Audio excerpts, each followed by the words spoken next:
And being in port for a signalman, we knew it was going to be a very relaxed, easy day. And we were just kind of wandering around, getting ourselves orientated, seeing what ships were in the harbor and where we might expect some traffic from. And we saw a line of ships come in from the starboard side, about a mile ahead of us. As they got almost directly ahead of us, the first plane dropped a bomb. And as the third bomber had just released its bomb, and it had just broken out from between the wheels when a miniature atomic explosion, that red ball of flame, just rose up from the seaplane hangar. And that was unusual. So I had a pair of 750 binoculars on, and I put that up, and it was the Japs. We lost shipmates, which is very difficult, but we experienced that many times during the war. But for the relatives of these kids, it means a heck of a lot more, because if you go to work in the morning and somebody says, Joe in the next department died or Elsa died, that's one thing. But you go home and there's a message there, your brother's called and your mother's dead, or your brother's dead, or your sister's dead. That's an entirely new ball game. And so I'm sure that this is going to have a very definite effect on the survivors.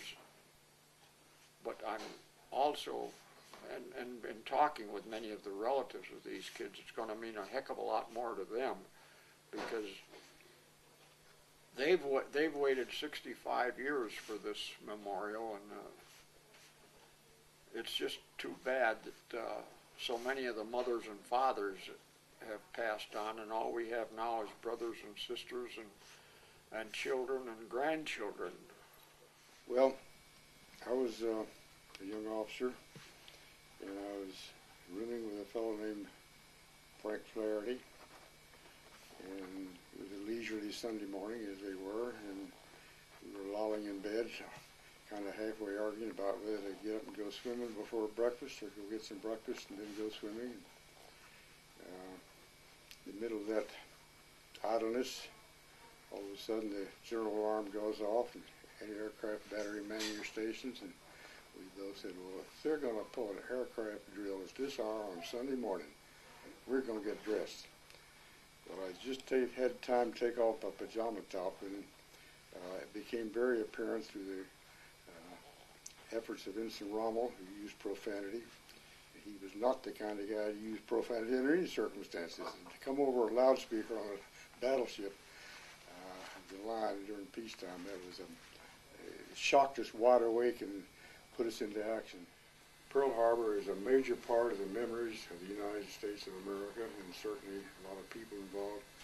And it needs to be recorded for history for generations to come. Young people can go there and see that and say, this is a part of the memories of the United States, and I need to realize that my freedom is not free, and I'm not willing to fight for it and risk my life for it.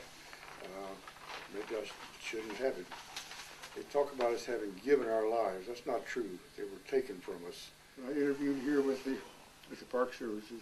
What is the one thing that comes to mind to you when you think Pearl? I said, faces, people, almost.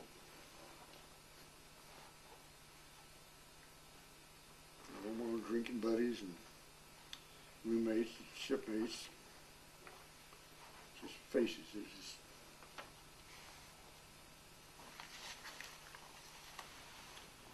so, all over. People says, forgive and forget. And I said, pardon me, I can forgive. That's my duty. I'll wear this cross. Don't ask me to forget.